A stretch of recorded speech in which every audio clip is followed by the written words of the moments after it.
Welcome to Masters of Regeneration Radio. Conversations with humans who dare to reimagine our place on planet Earth. Earth is changing fast. Evolution happening in real time. An intimate, circular understanding of nature and living systems. We are the land. The land is us.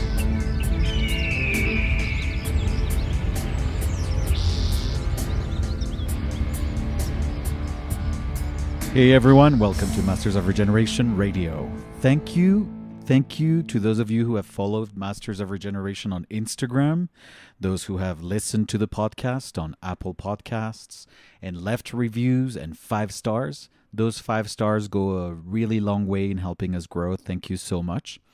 And finally, thank you to those of you who have already placed orders on our online store when we haven't even officially launched our knowledge and apparel essentials. So that's awesome. Very special thank you to all of you guys for your support. It means more than you know. I am personally so grateful for every bit of appreciation and support.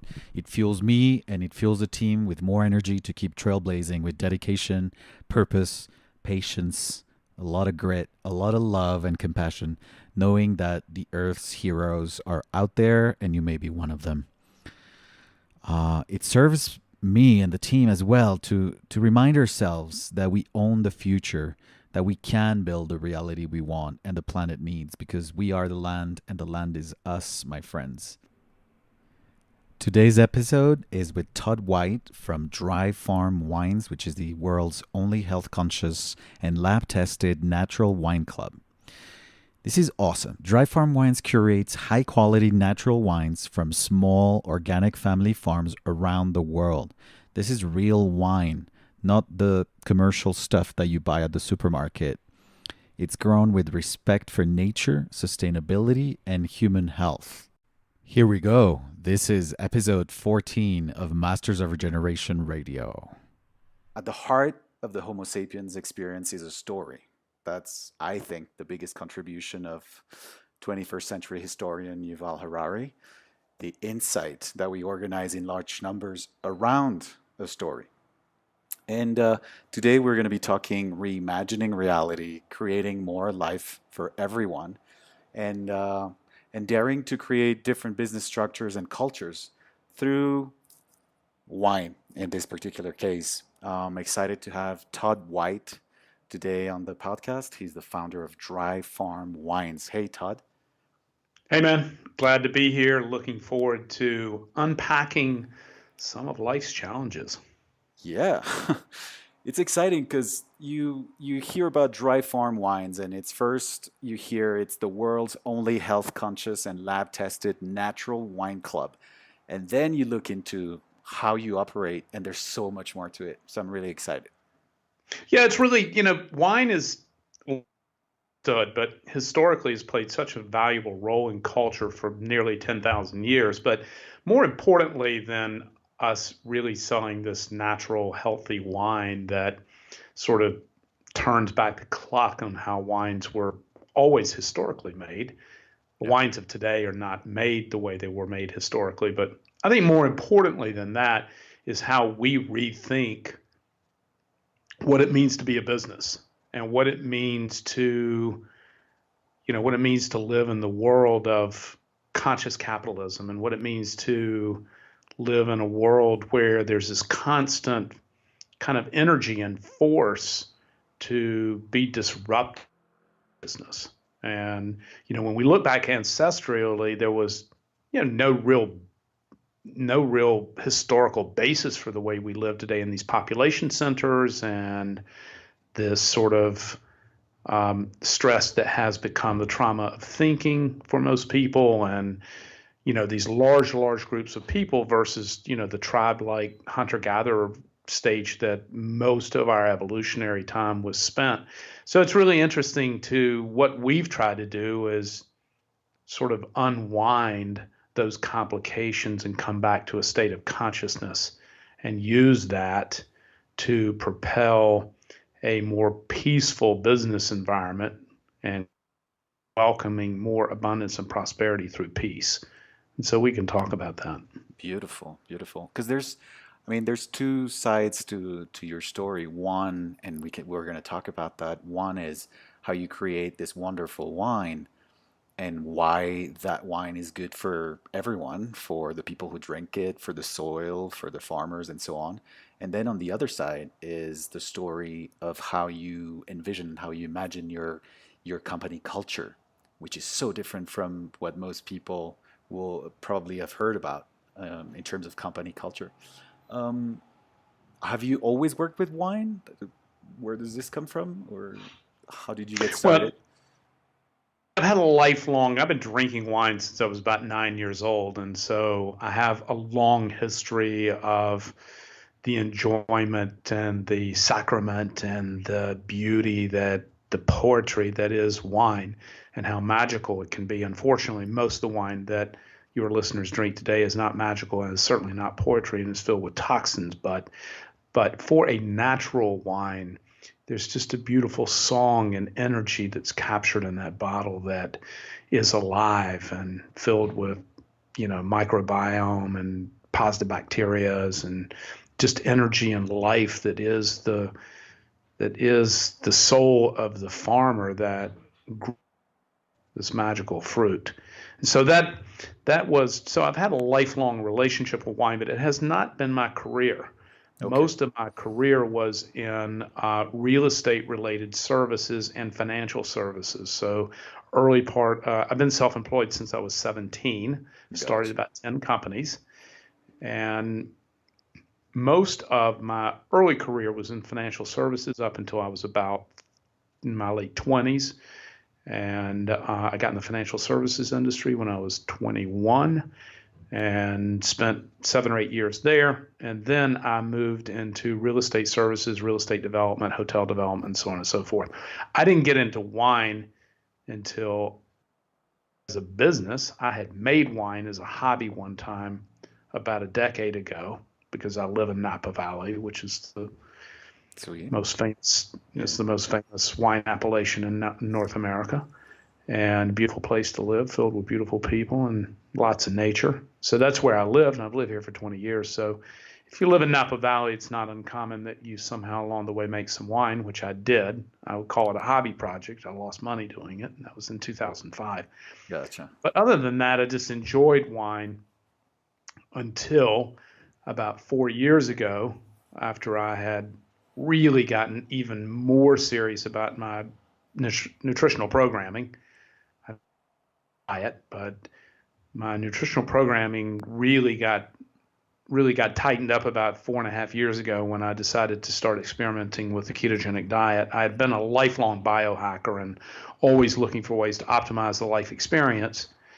And when I became really seriously ketogenic, like most people, experimented with it initially to break through a weight loss plateau. But following that, because of the cognitive benefits and the many other benefits of being, for most people, everybody's different. So anything I say or advise, I would, For sure.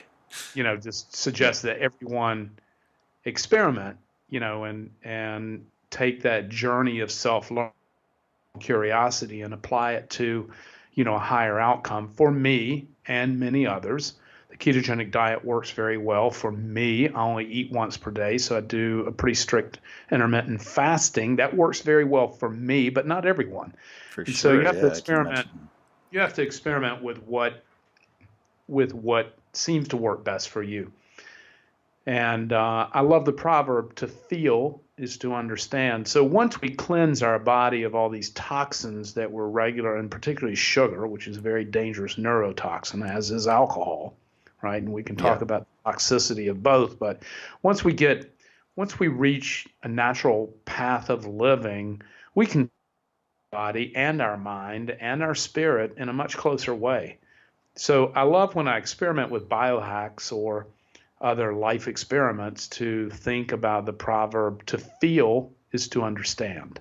And Yeah. so sometimes for many of these experiments, there's not control group studies, there's not really solid science on many biohacks or even nutrition for that matter, right? It's just not possible to get solid control group studies on nutrition because you can't control how people eat in a strict laboratory setting. And much of the nutritional studies that have been funded over the years have been funded by interested parties, right? Who, I always like the thought that we find what you're looking for, right? And so you have to maintain a very, very objective, mind and set of hypotheses. But that being said, I couldn't drink traditional wines anymore.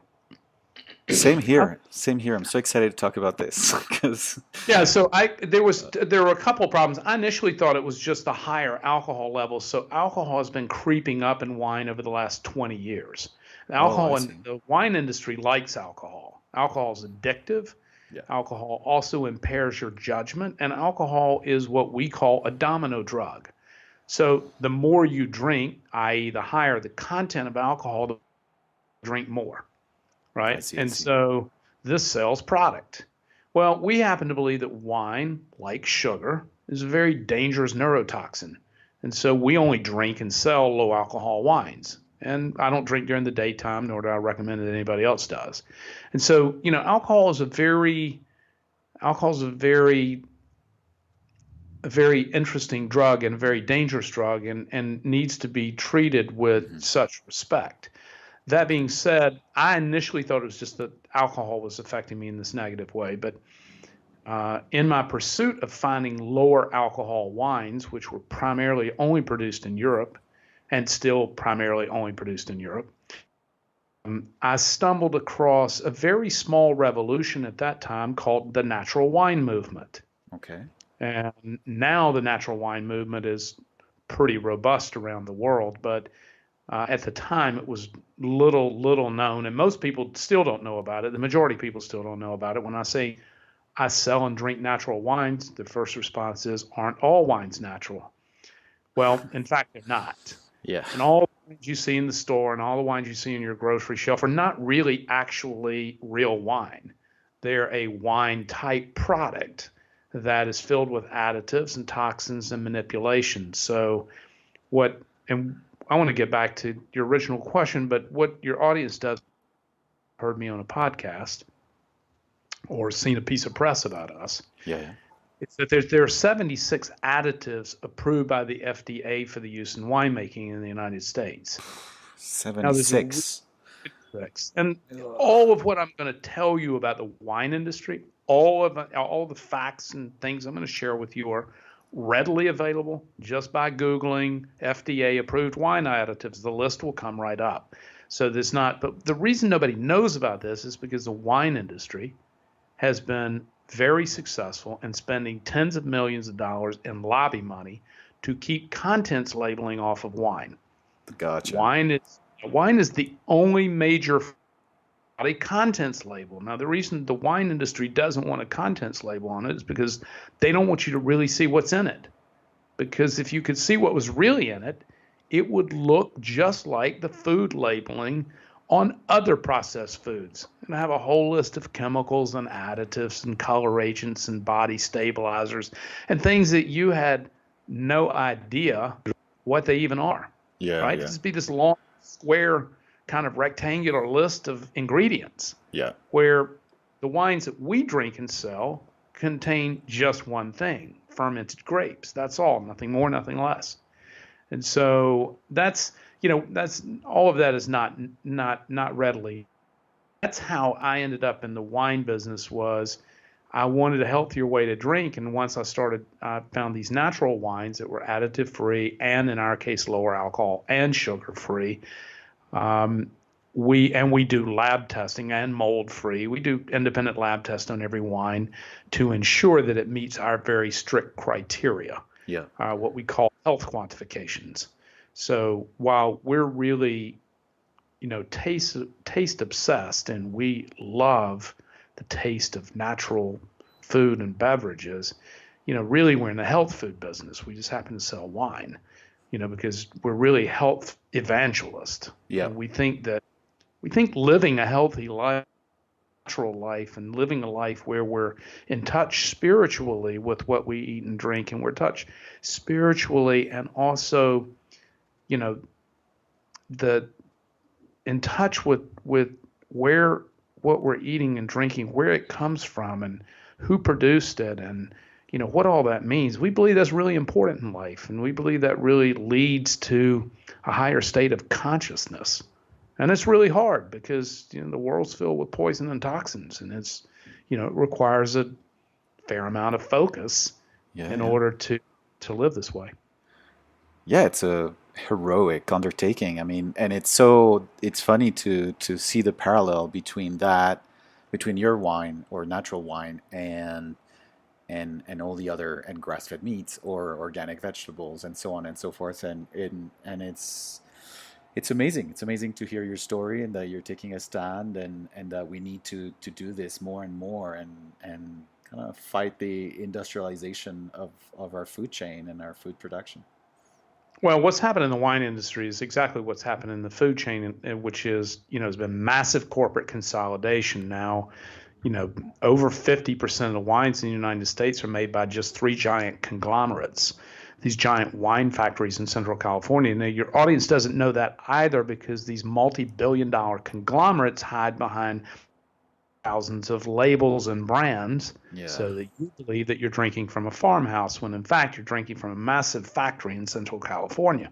Oh, God. So same thing has happened in our food supply, but let's talk about organic farming for a minute, because I think this is a really important point to understand natural farming, to understand natural wines and natural food, which to me is very different than just organic. It's beyond organic. And I use this example. I use this example really around living soils and around the love and the passion and the commitment that the farmer puts into beyond organic farming like natural. I use this example because it's really poignant and your audience will understand this. So when you go to the farmer's market, right, and you see these beautiful vegetables and fruits, but these beautiful vegetables that are just like teeming with color and vibrancy, and they're just so alive. You just want to take a photograph of them, right? It's so remarkable, beautiful in their color and their vibrancy, right? Those are organically grown. But when you go to Whole Foods, which is also organic, the vegetables don't look like that, right? They look like, quote, an industrially organic farmed. So even though they're organic and certain, they don't experience that same relationship with the farmer, that same love and care that can only happen in a small family farm where there's this obsessive dedication to living soils and to soil management, and this obsessive dedication to really producing something that is artful and something that has so much commitment and love. When we put love into things, this is when they really elevate and become something very, very dear and cherished. And so just being organic, like just an organic wine, that's not the same. Oh, absolutely. It's not the same as this living beauty that has this energy at its center and heart that is a natural wine. And the same thing is true for natural farming like vegetables. Now, most people have been to a farmer's market and they know what I'm talking about. Most people haven't actually drank a natural wine. And until they do, which is the reason our business, one of the reasons, there are a couple reasons why our business has grown more than 60,000% in 3 years with zero debt and no investors. In part, we credit most of it to meditation and our other practices of consciousness, which draw in abundance to us. But in addition to that, we have a really awesome product. And when you taste a natural wine and its energy and how you feel and how you feel the next day, you know that there's a very meaningful difference in what's in that bottle versus what's in regular wine. And so most people haven't drank a natural wine, so they haven't experienced that. But they have been to farmers market, and they understand the difference between organic produce that you see at Whole Foods versus, organic produce you see at a local farmers market. So I love that example. Beautiful. I can't wait to try it because I've tried some biodynamic wines and some other forms of sulfite-free wines, and I wasn't crazy about them. But I know I have seen you in at the Bulletproof conference or some other health conferences. Um, can we go a little bit into where the wines come from and the low alcohol aspect of your wine? Because that's an interesting point. I didn't know that at all. So alcohol has been rising steadily in wines over the last 20 years. And the wine industry likes this for reasons that we've already covered. It's addictive, it's a domino drug, it impairs your judgment, causes you to drink more. Yeah, And that's not really the experience we want from wine. We want to taste this soulful kind of living energy that's in wine, and we don't want that to be impaired by this high dose of alcohol. So most of the wines that I drink are around 10 or 11% alcohol. We have wine as little as 6%. We don't sell anything over 12 and a half. Average American wines now are nearly 15% alcohol. And that's not the only problem with them. They oftentimes contain sugar and a whole bunch of other additives and yeah, overexposure to wood products, which have methanol byproducts. There's all kinds of issues associated with commercial wines and not just alcohol. But the one thing that you'll notice when you drink a regular commercial wine, I notice, is that there's a tightness in your forehead. You can feel the alcohol, right? Like pretty yeah, quickly. yeah, yeah. And there's a deadening. So, and many people are seeking this deadness because they're trying to check out from this overstressed life, right? So they're seeking alcohol to experience this deadness. And that's not at all what we're interested in. We're interested in tapping in, not checking out. Yeah, We're quite the interested, opposite. yeah, we're interested in tapping into a state of creative enhancement, a state of connected consciousness, a state of higher awareness and higher emotional availability and higher vulnerability. This allows us to connect with other people around the dinner table, which is where we most often experience wine, right? So this tapping into this higher creative expression, again, this emotional availability, which makes us more vulnerable, which allows us to express love and understanding. So we can tap into love, and we can tap expression, we can really connect in a way that is very different. So that's the experience that we're looking for from smaller doses of a natural product that gives a state of euphoria without stepping over into this dead space, right? We want to keep this alive and fresh. Yeah, And so the moment that we kind of step over into the dead space, then we're no longer really tapped in, we're more checked out. yeah, The problem with yeah, modern society and modern life, for a whole bunch of reasons I'm sure that you've talked about on other podcasts, but including this massive population centers that most of us live in. I live in the country, but for most people, they live in massive concentrations, and the stress and the media and the social media and this constant inability to unplug, yeah, right? absolutely. Yeah, Stop the trauma of thinking. And we have a whole bunch of mechanisms that we use to stop that trauma of thinking, from porn or television or food, yeah, or the three most common. Alcohol is a very common. Other drugs or substances that alter our state of being and consciousness. Really, what most people are striving to do is check out of that trauma of thinking. Now, we'll talk about this. We recommend meditation to tap in, to check out of the trauma of thought. But for most people, they're using these other methods that I just talked about. Porn is very popular. Television is probably the most popular. yeah, And probably food is among the, so others have said those are the top three. But love also, when we fall in love, that also alters our state of consciousness, that will temporarily remove us from the trauma of thought. yeah, But so that's how we like to think about lower alcohol, is this microdosing of alcohol, the same approach we take to psychedelics. I mean, this microdosing allows us to really tap in to a higher state of consciousness with elevated creativity. And yeah, that elevated creativity and emotional availability, opportunity to express love and to really communicate and bond with each other in a more thoughtful and purposeful way with intention. Now, Beautiful. so that's, where these wines come from. We don't presently sell any domestic wine. So these wines are all produced. We have 4 producers in South Africa, and the balance of them are produced in across Europe. Okay. And so the natural wine movement, there are about 20 natural wine producers in the United States, but they don't meet wines that meet our criteria. Our criteria goes beyond just being natural because we're really into health. And so we take the natural wine additional criteria on top of that. The main ones are low alcohol, which is a problem with domestic wines. The second one is irrigation.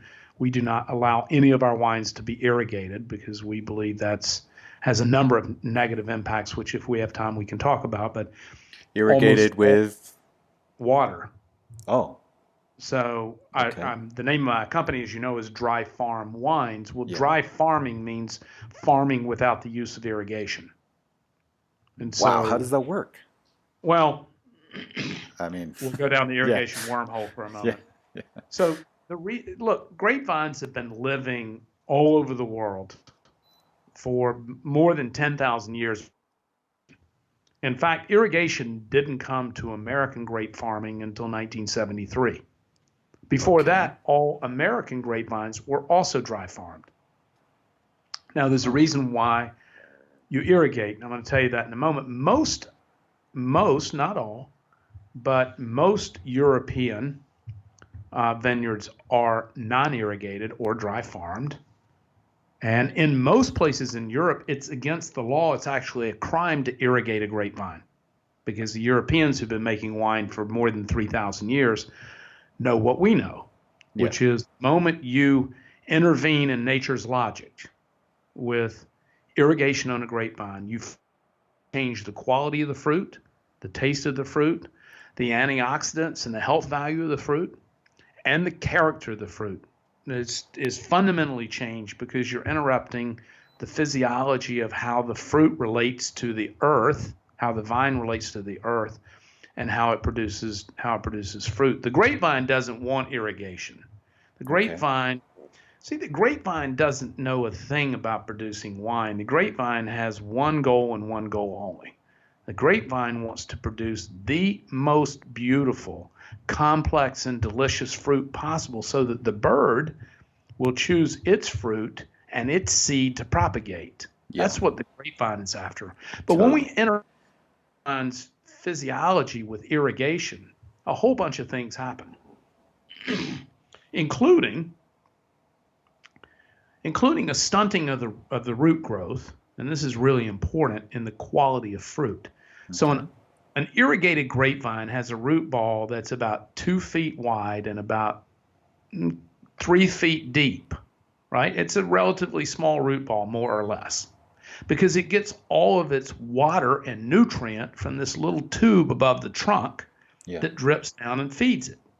An unirrigated grapevine at maturity can have root structures that range that can be 30 to 50 feet deep. Wow.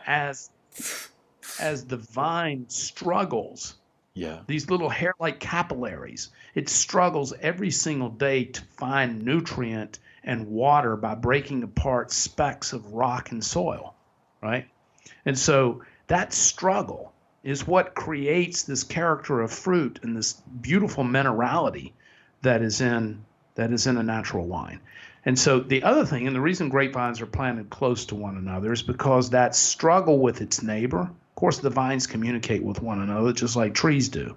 Yeah. But the struggle, as it struggles with its neighbor to find these nutrient and water, that all of this struggle, just like with us as athletes, like weight training, creates power. Yeah, right? And so our life is defined by the resistance that we are able to process successfully and get on the other side of, right? I mean, success is a pretty shitty teacher. What we learn from failure and we learn from resistance. Well, the same thing applies across nature. Nature is filled with resistance, right? And so this resistance, this difficulty, which is what creates character in the human animal, it also creates character in the fruit of this vine. Oh, that's right? so awesome. And so this is Hmm. what this is this is why irrigation is so dangerous to the health and the physiology of the plant. Now, it has a couple of other problems. As long as we're down this wormhole, we may as well finish it up. So when you put, now here's why you irrigate, right? Yeah. You irrigate for greed. You irrigate for money. And here's why. Because irrigated fruit yields higher Yeah. and it weighs more. So when the fruit berry is filled with water, it weighs more, right? Mm. Fruit is sold by the ton. Yeah. Yeah. So irrigate for two reasons: higher yield and heavier fruit. Yeah. Of It's course. also easier and cheaper to irrigate. The farming practices, it's a lot easier to farm an irrigated grapevine than it is to farm a, a dry farm Hmm. grapevine, because you've got all kinds of issues associated with moisture management, cover crops, and kind of the mulch that has to be managed on top of the soil in order to retain moisture in the earth, right? You've got all kinds of issues there that are not present in an irrigated farming environment, right? So it's a Gotcha. lot easier as well. Yeah. Yeah. But Yeah. Of here's course. here's the problem with it. So when you fill the grapeberry with water, you dilute. This is common sense. This is also, all this is very, if you want to do the research, but common sense will also tell you that when you fill the grapeberry with water, right, then you also dilute the more than 800 polyphenols that are found in red wine, but there are just over 200 in white wine. So these polyphenols and other antioxidants and flavonoids are the health benefits derived primarily from red, because they're much higher in red. The most famous one is called resveratrol. And Yeah. so this there's a dilution of, same thing, also a dilution from inorganic farming. So unorganic berries are also lower in antioxidant. This is all proven science, but also irrigation. And importantly, and thirdly, and I'm going to tie this into one other point.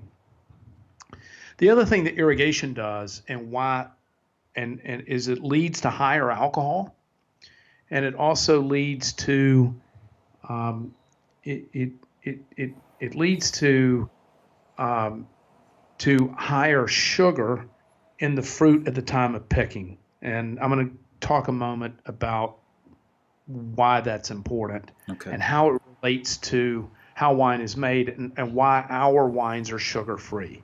So I'm ketogenic. We're all on a sugar-free diet at Dry Farm Wines, and many of our followers are as well. We really care about sugar, and I don't really want to consume sugar. So not all natural wines are sugar free, but ours are, because this is another area where we're a little different than just natural wine. We do independent lab testing. And the only way you can assure that a wine is sugar free is to lab test it, Yeah. because you can't always taste it. And so you can taste it if it's super high, but if it's, we don't allow any sugar in our wines. And so you can have a fair amount of sugar in the wine. If the acid is high enough, you don't taste the sugar, but it's present. So that's the reason we do independent lab testing. But so the common question, most common question I get is, how are your wines sugar free? Isn't there sugar in grape juice? And so, yes, I'm going to explain that. But before I explain that, contributes to higher sugar levels at the time of picking. And I'll explain to you in a moment why that then leads to higher alcohol levels. Okay. So when a grape berry is filled with water, it must get much riper or higher in sugar, or known as brix in a wine, which is the sugar content at the time of harvest in a grape is known as brix. And so the reason that American irrigated vineyards are typically picking at higher sugar levels, from 20 to 50% higher than unirrigated grapevines, is because with all the water that's contained in the berry, the sugar levels in the get higher and riper to develop proper flavoring, right? Okay. And so, because there's less complexity in the fruit, because you've got all this water in it. But the problem with that is that, and this is how wines become sugar-free and how wine is made. The problem with that is that the higher the sugar in the berry at the time of picking, will ultimately determine the alcohol level. Here's why. Here's how wines are made and whether they're sugar-free or not. When a wine is made, grape juice is pressed from the berries. That grape juice, of course, is teeming with sugar. It's very sweet. Yeah. Right? Then yeast inoculates that grape juice. The yeast starts eating the sugar in the juice. It's just like a little Pac-Man. It's just eating it up. When the yeast eats the sugar, the byproduct of that, this is fermentation, the byproduct of the yeast eating the sugar is ethyl alcohol and carbon dioxide. Where does Now, that yeast come from? The yeast, this is a great question. This is a separate wormhole. Okay. This is a separate wormhole because in natural wines, that yeast is wild and indigenous to the vineyards. And all the commercial wines you see in the store, those are GMO lab-grown commercial yeast. Yeah. This is a that sounds very important gross. point. This is a very important point. Yeah. This is really important. Come back to that in a moment. But so it gets yeast. Let's just, in commercial wines, it's going to come from a lab. In natural wines, the yeast is on the skin of every grape. So every grape in the world, every wine grape in the world has yeast on the skin. It collects through the air. It looks like a little waxy substance, but that's yeast. And that yeast, the moment it becomes in contact with the grape skin, assuming the temperature is high enough for the yeast to activate, like when your grandmother made bread, she put the bread in the oven so that not with the oven on, but, cover it with a towel and put it in a warm spot, maybe on top of the refrigerator, right? Because it has to get to a certain temperature before the yeast will activate, right? And so bread rises, right? Well, in wine, you get a similar effect. You get sort of a bulb on top of the fermenting grape juice. But so the yeast is acting like the Pac-Man eating the sugar. And the higher the sugar, the more there is for the yeast to eat. And the more the yeast eats, the more alcohol it produces. So this is the reason that irrigated grapevines are almost always higher in alcohol, because there's more sugar to eat for the yeast. Now, how do wines become sugar-free? If a wine is allowed to fully ferment, the yeast will eat all of the available sugar and the yeast will die. Okay. Available food source. Now the wine is what we call fully fermented. But here's what's happening with commercial wines. The winemaker is dumping sulfur dioxide in the tank prior to fermentation completing. Okay. And they kill the yeast, leaving residual sugar behind. Oh, right? I see. So Americans like sugar, and it's a global problem. I travel all over the world. It's not by any means just an American problem, but the Americans certainly lead in their addiction to sugar worldwide. But so the more sugar there is to eat, the higher the alcohol. And then the winemaker intentionally uses sulfur dioxide to kill the yeast, leaving residual sugar behind. But in our wines, they're fully fermented. That's how they become sugar-free. Now let's talk about the yeast thing for just 1 second, because it's really important. So why do commercial winemakers use these genetically modified commercial yeast instead of just using the natural yeast? Well, let's just keep it natural. Well, the problem with natural yeast, are known as wild native yeast. The problem with them is they're very temperamental. Yeah. They're difficult to work with, right? And you can't make wine in very high volumes using these native yeast because they're too temperamental. Too many risks for the wine. Difficult to work with. They also will not withstand a high alcohol environment. The alcohol will kill the yeast. Mm-hmm. And so these genetically modified yeast are lab bred and modified to withstand alcohol levels of 18 to 20%. Now, there's another reason these commercial yeast is none of this will surprise you, but they've gotten a lot fancier than that. So these lab modified grown yeast that are almost universally used in all of these commercial wines, any wines you see in a store. The reason is that they've been modified to have certain flavor profiles. So let's just say I'm making from California, but I want it to taste like it's from Italy. I want a Mediterranean profile wine. I can buy a yeast that will do that. I can buy a yeast that will make it taste like Mediterranean wine, even though it's some crappy wine, some crappy grape product from the Central Valley, right? So that's sort of what's going on. That's kind of a wormhole, but that is Yeah, what. yeah. Now we No, it's important. know we don't know. The thing is, we don't. There's no studies. We don't know what it means to ingest these genetically modified fermented yeast. We don't know. Here's what we do know is that when you drink these natural, unirrigated, all living wines, and I'll talk about what a living wine means in a moment, but if you drink these living, soulful wines, you feel completely different. I mean, like radically different from drinking a commercial wine, which is one of the reasons, as I said, in addition to us attracting abundance through consciousness. But in addition to that, we have a product that I tell you doesn't give you a hangover. It doesn't give you a hangover. I mean, and it tastes beautiful and soulful and alive. And what I mean by living wines, and this is really important to understand, commercial wines have been killed, what we call mummified and McDonaldized. Yeah. Right? So, Totally. now, Yeah. and killed with sulfur dioxide. Now, all wines, 100% of wines, including natural wines, all contain sulfites. Sulfites are naturally occurring in the fermentation process. But where you're getting these high doses of sulfite is from the addition of sulfur dioxide at the time of bottling.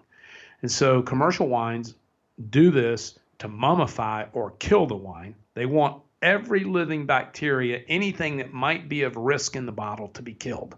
Oh my God. Right? So that it can be sit. So that kills all of the positive microbiomes, all the bacterias. It kills everything in the wine. It also McDonaldizes it, right? So the wine doesn't have any real soul. It just becomes a shelf. So they want every single bottle that you buy to taste just like the last bottle you bought. Yeah. Well, the only way to get that to happen is to kill the wine, Oh my right? God. Because Yeah.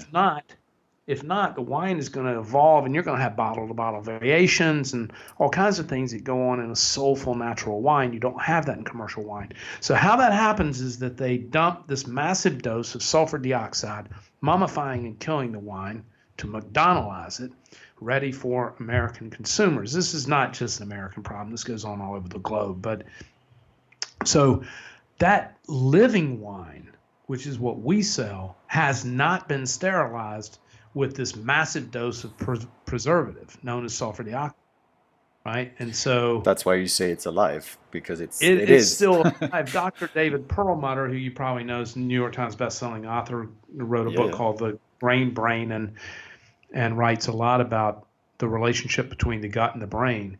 Just has written several blog posts about our wines and why drinking natural wines is so important for the gut microbiome. And why Beautiful. commercial wines, which have been sterilized, don't have these same living bacteria in them. But equally as important as your health is actually the taste, right? So we're like obsessed with taste. And so this taste of this soul and what I've talked about, this energy that's inside the center of this bottle, that is this glowing energy that is the farm and the terroir, the place where this grape was grown, and the natural fermentation process that this farmer. And we don't talk about, in the United States and where I live here in the Napa Valley, it's all about the winemaker. Well, we don't talk about the winemaker. We talk about the wine grower. Real wines are grown, not made. The only thing that's happening in the cellar is fermentation, which is a quite natural product when living native yeast comes in contact with grape juice. The rest of it just happens on its own. A laissez-faire, leave the wine alone, it will make itself, right? And so this story of natural wine. It's amazing because it's such a reflection. It's like a mirror of food. Let's say if you take a ribeye from a 100% grass-finished, beautiful, rancher somewhere in the U.S. versus a feedlot, corn-fed, antibiotic, packed steak, right? Or dead bread versus, and so on and so forth. So I think, we went on to say healthy agriculture Yeah. makes for Yeah. healthy wines. And I like to say for cows, happy cows, make for beautiful beef. Yeah. I mean, And it's so, all food. If you think of food as food is biological information flowing through you, and life kind of does that. And it's genetic memory. And when you eat all this dead food, there's absolutely no benefit to your biology and your joy and this living energy that you talk about, right? That you only get yeah. from natural foods, from food that's truly coming from a very rich environment, naturally rich environment. Everybody who eats this way, everybody who has experienced this and is in touch with their body, their soul, and their spirit, their mind, they know. They feel it. They understand it because they feel it. They know it's alive. It's real. Yeah. And for people who, graduate and discover this after, because of their curious minds, and they Yeah. start experimenting and start removing these toxins and alterations and finding a natural way of life, which is what meditation does as well. Yeah. Then they discover this, and then you never go back. I mean, the we have thousands and thousands and thousands of customers, and the primary complaint from many of them is who were already wine drinkers before they discovered us. It's like, what am I going to do with all this wine in my cellar? I can't drink it. So it's like it's a big deal. Yeah, it's a big deal. But it's beautiful because you've sort of removed through diet, you've removed inflammation and toxins and all these things that in a way you were talking about commercial wine as being mummified and McDonaldized. It's the same with food, and it's ultimately sort of like for someone who regularly consumes dead food filled with toxins and preservatives and all that. Actually, parenthesis on a little, this story is a little gorish, but a friend of mine told me she knew a girl who worked at the morgue and said that very obese people who ate a lot of junk food took longer to decompose when they were dead, which is Right. insane. Not Anyway, surprising. yeah. So so it's beautiful. Oh my God, I can't wait to get some of that beautiful dry farm wines. To try it anyway. So that's for the wine. And now I'd love to. This is it's so inspiring in many ways what you're doing because and I'd love to talk directly to people who are listening who are entrepreneurs or are dreaming of creating their own business and how you've come up, in a matter of 3 years, you've grown your company exponentially through a practice that seems counterintuitive, like you don't start work until 10 a.m. or something like that. Yeah. So I've been a lifelong entrepreneur. I've created a whole bunch of different companies. It's like I just I looked over the course of my life of creation and value creation and work, and I looked at everything I thought was wrong with it, right? And I made a list of 18 business rules that sort of guided or manifested the creation of dry farm wines, removing sort of the problems I had experienced. And the primary problem, was, I mean, there's a whole bunch of tactical problems with most businesses, but aside from the tactical, the biggest problem that we face in our human journey is a lack of connection with others, Yeah. right? This is plaguing the workforce. There's just no real soul connection with the people that we're working with. Fortunately, I'm in a business that I work with farmers who are soulfully connected with everything that they do with nature and living soils and soul and spirit in what they do. So everybody I work with is already connected with that at the grower level. But also, in an office setting, we're just so disconnected from each other and not feeling each other and having no conscious connection. Yeah. And so I looked at, I decided, and we're still experimenting with it every day, with a different approach uh, to creation, a different approach to a life of creating value in the world and building things. And so I came to understand that striving, while many times that does produce a desired financial outcome, many times, not always, but striving, I felt created a lot of resistance in the universe to true abundance. Okay. And so, striving, while sometimes does create financial achievement, it doesn't oftentimes create much joy, right? And so, what does it mean to be successful? Financial achievement is not my idea of there's plenty of examples of very miserable rich people, right? And so it's like my idea of success is inner joy and a peace and presence in the moment, right? Beautiful, Not yeah. dealing with any drama, having peace in my life. That's what I call successful. And people, Absolutely.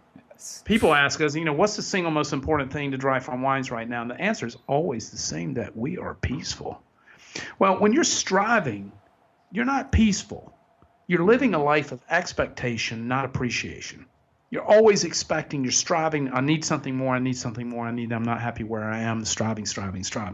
From that creates resistance and blockage. Yeah. And so we like to think of ourselves in an environment of thriving, right? Not striving. And nature thrives, right? And so thriving is different than striving. And so so we put in a whole bunch of rules. Well, not really rules, but I'll explain to you,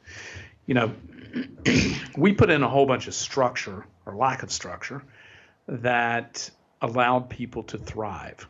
So among the most important, we don't meet until 10 in the morning. And that's pretty late by normal business standards. And the reason we meet at 10 a.m.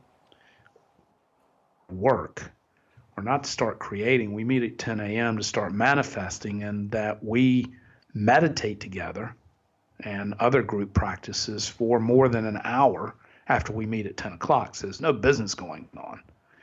Right, so we meet at 10, and the reason we don't meet until 10 is because I want everyone to be able to protect their morning, to be able to thrive in their morning. Now, these are not people who are sleeping until 9:30. They're getting up at 5 or 6 in the morning and using that private time to practice their own morning rituals of meditation, or go to the gym, or be with their family, or whatever their rituals are in the morning. I want those protected, so when they arrive here at 10, they're not stressed out. They're not rushed, right? So again, we arrive at 10, and then from 10 to 11, we do group meditation and other group ritual practices together around collecting and around attracting peace and prosperity. When we guide our business through a document we call the Peace and Profit Manifesto, right? Beautiful. So profits are very important. Yeah. Don't misunderstand me. Profits are critically important for a whole bunch of reasons. You can't create much change in the world.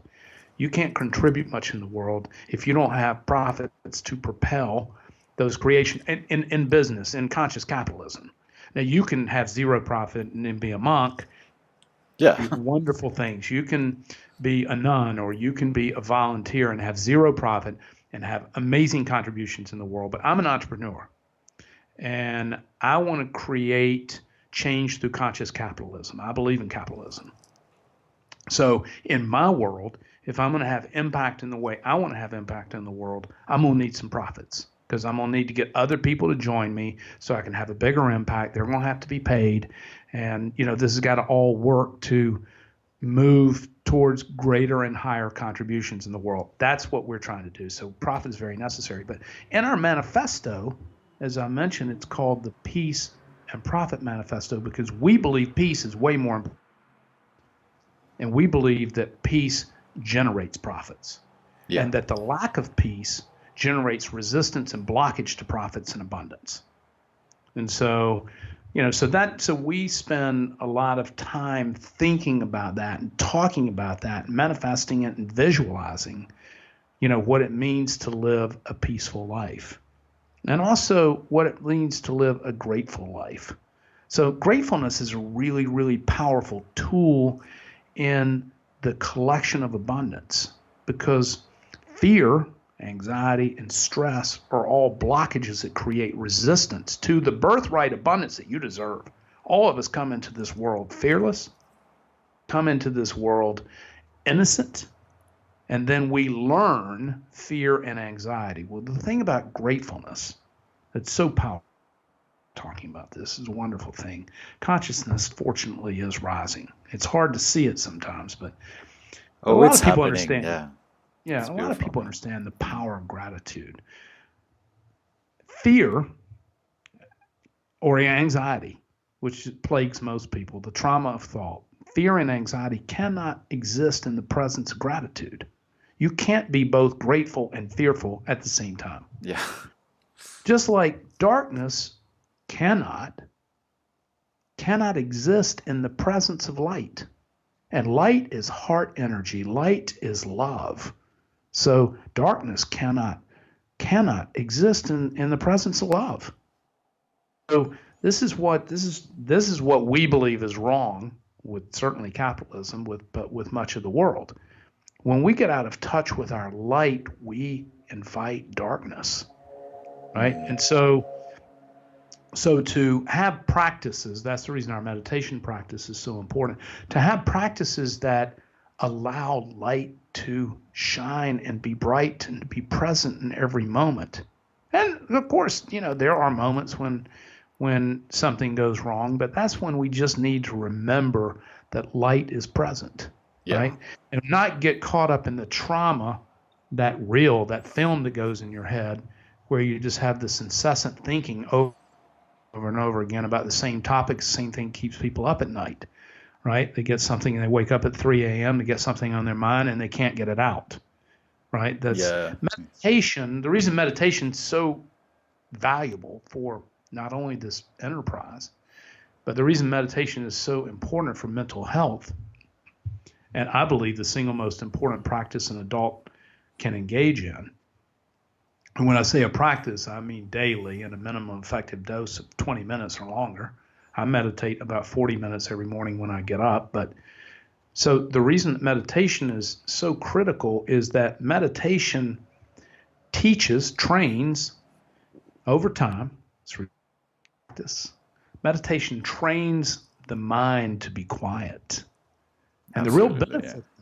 the real benefit of that quietness, the real benefit of that silence is being able to engage that silence throughout the day. And when something happens that isn't desirable, we have the training or fitness for the mind to come to a place of silence and let that pass, because very few things are really that important, right? Yeah. Most of it is manufactured through this trauma of thinking. Yeah. And so most things are completely 100%. I love what Seneca said about worry, because most people say, I'm so worried about that. I'm so stressed out. And it's like Seneca, the Stoics had this thing figured out 2,000 years ago. Seneca said, he who worries most worries before it is necessary, right? So all this energy that we have worrying, and look, we all fall prey to it, no matter how enlightened we think we are. We all fall prey to it. The question is, how can we broaden? Viktor Frankl, wrote one of the best-selling books of all time, The Meaning of Man, Man's Search for Meaning. Talked about the space between stimuli and response, and that space is where, so they hear something or become aware of something, and then that's the stimuli, and then the response is worry, right? And so the response is thinking and getting anxious about that stimulus. Well, Viktor Frankl really said this beautifully, and this is the same thing that I think Seneca was referring to, which is the space between the stimuli and your response. That's your power and freedom, right? So What we want to do is expand. And look, my brother, this is hard training. This is practice. What we want to do is expand that space that is our freedom and power between the response and the stimulus, right? And meditation allows us to spread that space out and slow everything down and realize and be aware and see that thinking and worry just for what it is, which is completely manufactured by the egoic mind. Beautiful. And then, in fact, it has no impact at all on the outcome. In fact, it just makes the outcome worse when it does get here, right? Yeah. Because you've manifested through the law of attraction all the bad things that can happen. Yeah. Yeah, whereas a meditative state, when you bring it into your life, gives you that distance, that observing, quality. Beautiful. It's practice, though, my brother. It's not, it's not like something that, have new people join our organization, our family here. And this is particularly true for new people, young people. I mean, it takes usually us. It's if they've not had a meditation practice. Although many people we hire now come to us through biohacking, or they hear me on a podcast. By the way, I might mention anybody who's looking for a job or has an interest in our culture, they can just go to dryfarmwines.com/jobs, because we're always hiring. But so many people come to us already on this path, but for the ones who don't, and we see the workers who certainly come to us without any meditation practice, it takes 2 to 3 months before we really start to see them become aware and available, right? Beautiful. I mean, because we practice every morning together, and it's a group practice where each person participates in the practice by participating. We close every meditation every morning up with what we call gratefulness therapy, and that's when everyone around the circle, we're actually in a circle meditating together, what we call the circle of love. And so we're all meditating together. At the end of that, the last thing that happens is that everybody, person to person, talks about what they're grateful for in that moment and that day. And so I was just going to ask you that, yeah. 1 to 3 minutes. Mm-hmm. But what you see with the new people who particularly haven't had any kind of meditation practice before, it's generally 2 to 3 months before you really see them blossom into a flow state of awareness in this gratitude practice. I mean, you can just see it, like all of a sudden they start saying things that are like really profound. Yeah. That's awesome. Where they were saying before, I'm grateful to wake up today and, to be here, and, I'm grateful for the car that brings me to work, to have a roof over my head. Now, all of a sudden, in a couple of months, they're talking about profound concepts, of gratitude, not just something simple or material they relate that they're thankful for, but now it's a more cerebral sense of understanding that I'm grateful for this silence that I experience here in the morning, right? That you don't feel that until some period of time after you've started the practice. That is so cool. So important. And then you become bonded, you become a strong team, I'm sure. Well, of course, because you're vulnerable to one another, and people, there are oftentimes people cry, or, it's like, outside of normal, I'm not sure that this is, I don't recommend this or any other practices that we've talked about for everybody or every company. We don't aspire. We do not aspire to build a multinational. We don't aspire to be, multi-hundred, we don't aspire to these kind of ambitions around wealth that require scale of company that, that makes our way of life probably impossible. We don't aspire to squeeze the most out of every person. We don't want that. We want to leave something replenished. This is how I spent most of my career and how most prizes work. We just don't aspire to that. I mean, we have a very successful business that generates a lot of profit, and because we do good things in the world, and we believe that through the law of attraction and the mirrored forces in the universe, when we put something good out there, then something good comes back to us.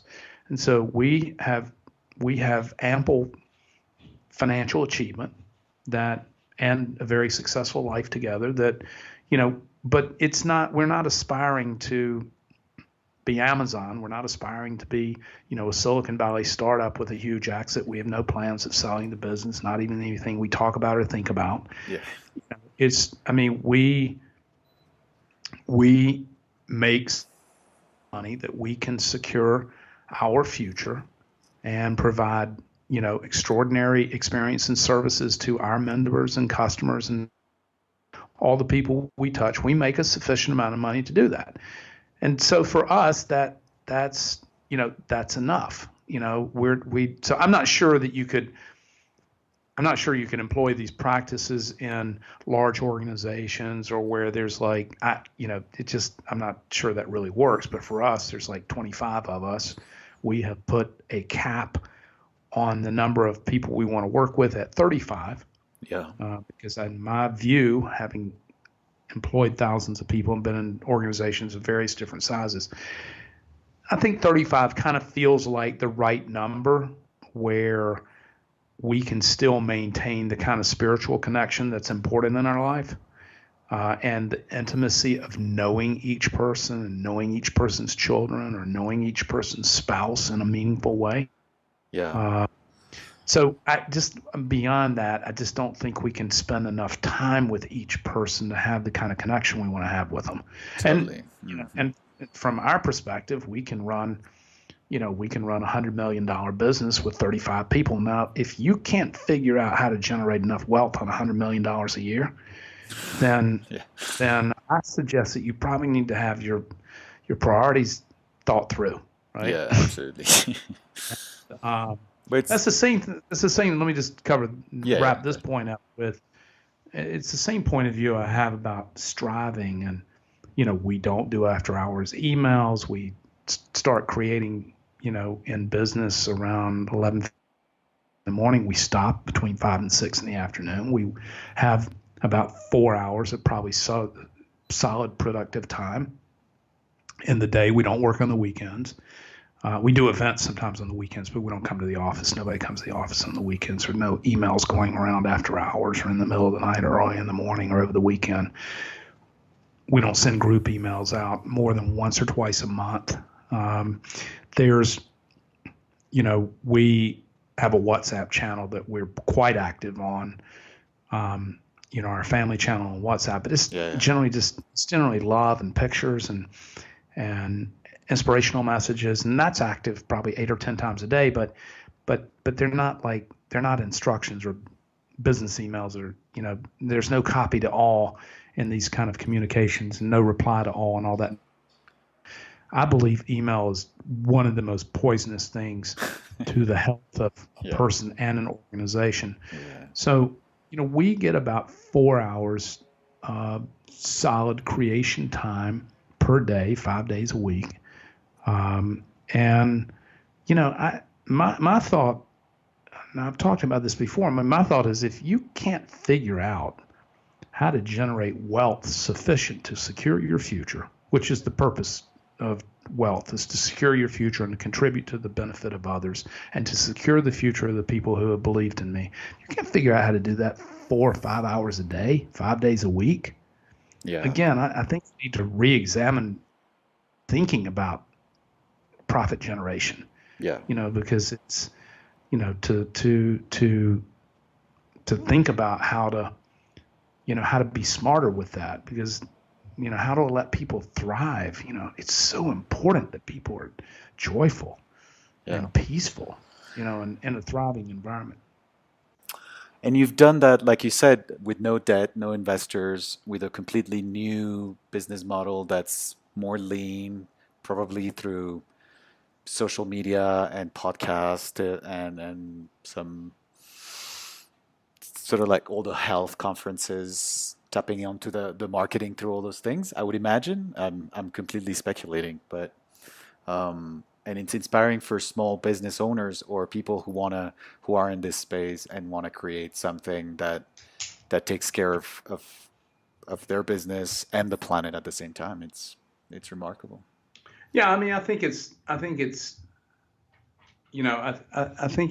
really to, to think about, the single, I have these 18 business rules and we don't have time to cover them all, Yeah. but the first one is that it must be passion driven, something I would do for free in the rest of my life. Yeah. Right. And so wine just happens to be, I love and I was paying to do it anyway before. And I would do my job for free. And I would be happy to do it for the rest of my life. Right. And so I think that's really, really important. Now, there's a lot of, there's a lot of controversy around this topic of, you should just go do something you're good at, whether you love it or not. You'll gain fulfillment from being great at it. Or, but for me, I wanted to live a life. I take this view of it. This whole thing is a journey, right? There is no destination. We don't know what happens after death, but here on this living fragile human life, death is the destination. That's when you're finished, as we know it. We're not sure what's beyond that, but let's just say in the human form. In our body form, death is the destination. And so most people spend their life planning interim destinations. So what I mean by that is like, okay, when I get enough money, I'll go do X. Or when I get to X, I'll be able to do Y, right? And so where I see it as one continuum journey. And so I want that journey to be rewarding every step of the way. I want to be living something that is wonderful and beautiful and artful and something I'm passionate about every single day. I don't want to do something I don't like doing to get to something else. I want to do something that is a beautiful part of that journey. And that's the same way I view my relationship with the people that I create here with at Dry Farm Wines. I want their journey and our journey together to be a very redeeming experience as much as we can, right? It's the journey. There's no destination. It's just like every single day needs to be enjoyable. So for me, that's the reason I think that being in a passion-driven business, something that I love, which is like design, food, nutrition, fitness, travel, retreat, taste, these are right. And so this business incorporates all of those things. And so it's, and so so I want to design a business that I give you two examples that are also in these 18 business rules that are really important. One is that I would never be in a business again that carries accounts receivables. That's like when you sell somebody and then they have to pay you later, right? Yeah. And so, because the moment you take accounts receivable, you get in the collections business. Yeah. Right. And there's nothing peaceful about collections. No, totally. Same thing that why I won't have any outside investors. And I realize that changes the dynamics of what kind of business I can be in. But I won't have outside investors because I assure you, the moment you take an outside investor in, there are going to be times of your life that are definitely not peaceful. Right? Because the investor's expectation and the investor's objectives are completely different than the creators. Yeah. Right? And there's always going to be a conflict there. And I close out with this final one on this 18 business rules. I'm happy to send it to you, and you can post it if you want. But that unit economics are strong early. Now, this is really, really important because most small business people, most entrepreneurs underprice their product. Okay. Right? And so, or they, they're trying in the startup world, they're trying to get eyeballs, or they're trying to get traffic, without any really solid economics under there. And, with this thought that, we'll make up for it in volume. Well, you can never fix shitty economics with volume. Yeah. You just end up with more bad economics. Yeah. Right. And so it's, it's really important when you think about designing a business, and because any business, this is another thing from all these companies, every business requires the same amount of effort. I don't care if you're building $1 million in revenue or 10 million, same amount of effort for every business, right? And so it's the reason that having these fundamental foundations of architecture, these rules, like strong unit economics, when I sell something, I actually make money, right? And I make more money than I spent to gain this unit, right? And so the reason that's really important is because it's going to take the same amount of effort, whether you make $1 on the unit or you make $100 on the unit, right? That's a very good point. Yeah. It's going to take the same amount of effort whether you build $1 million business or a $50 million business. It's just the same amount of effort. So, I think, really making sure that you have the architecture in place that allows you to be able to, with time and effort, build a sustainable business that makes sense from an economic point of view. Bad economics are not a lot of fun in business. Yeah, for sure. And so can people find those 18 points on your website somewhere? Or no, they're not. Or we'll post them. We'll post them. No, they're not. We haven't. Because I think that's fantastic, and hopefully one day you'll do an online course for entrepreneurs for the new world or something like that. Yeah, we conscious entrepreneurs who want to change the world. We own this URL that we bought, abundance.com. We haven't done anything with it yet, and what's it called? We were just talking. What's that? Consciousabundance.com. Oh, beautiful. And so we hopefully before this airs, we'll have a landing page up where people can register to get updates from us, but to put an email address in. But I don't know that I hope to be able to give such a course away. I never think about monetizing this. Yeah. Think about helping people and putting that energy into the universe of fortunately we're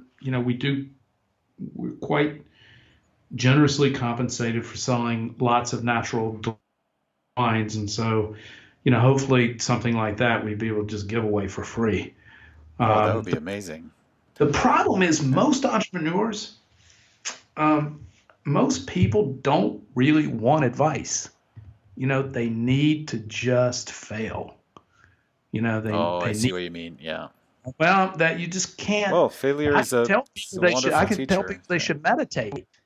I tell people all the time they should meditate. They won't do it because they say, I can't stop thinking. I'm like, well, that's why we call it a practice, homie. You got to practice stop thinking.